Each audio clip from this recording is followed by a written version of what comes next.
Hey, hello, good morning, guys. And this is Cunning with Gautam. And guys, today we're going to be learning one of the most important parts in one of your last units of computer science principles, which is cybersecurity and global impacts. So if you recall, we've already went through this. We've done the data policies, we've done privacy, we've done security risks at the start.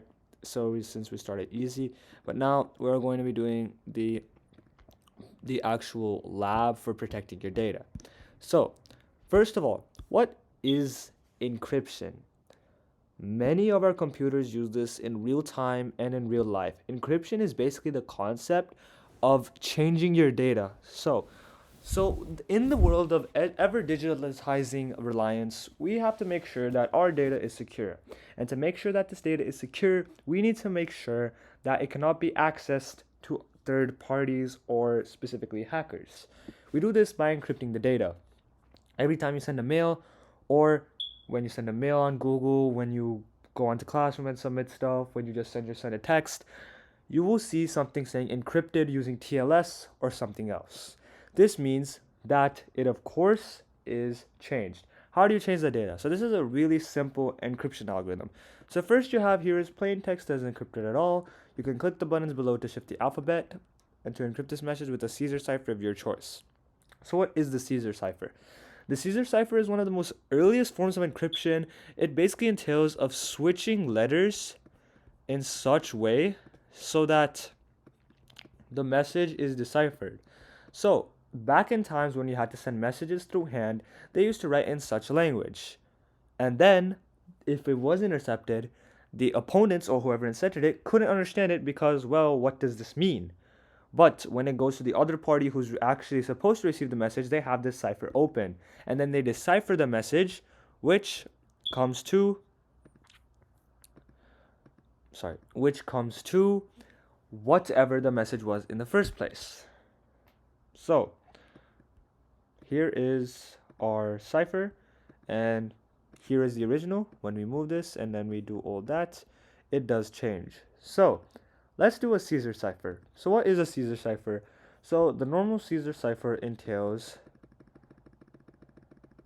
in fully swapping out the alphabet.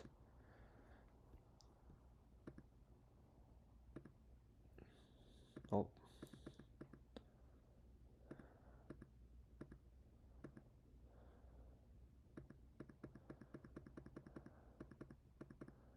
this is a variation of the Caesar cipher right here.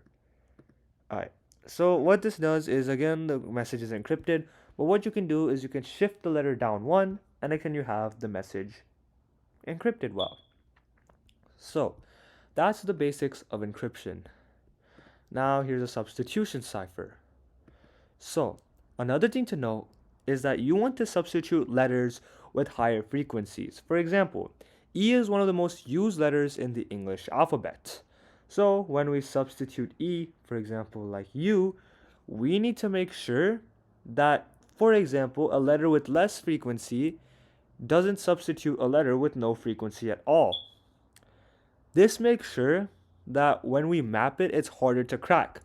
Because in some cases, when we use a high frequency letter, for example, a low frequency, for example, use E for Z, nothing changes. When you use E for T, then we can see some decent encryption. But the problem is when we see this, like E ha he or hasn't, we clearly know that this is hasn't, not has an E.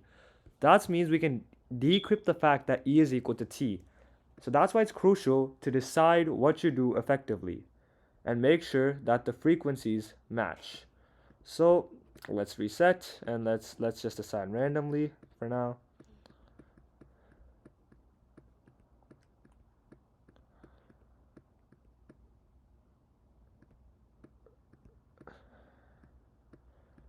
And after a few minutes of just random after a few minutes of just random selections, we can see we've come with a decent key.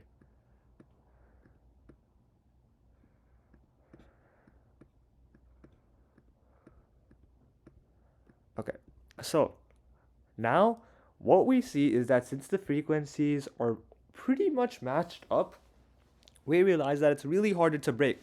because now we can't decipher anything because, well, it is encrypted really well. And since it's encrypted in such way, that means in the end, we can't. So how does an asymmetric public key encryption keep data secure? So what this does, it involves public key and a private key. So let's go back to the example of the Romans.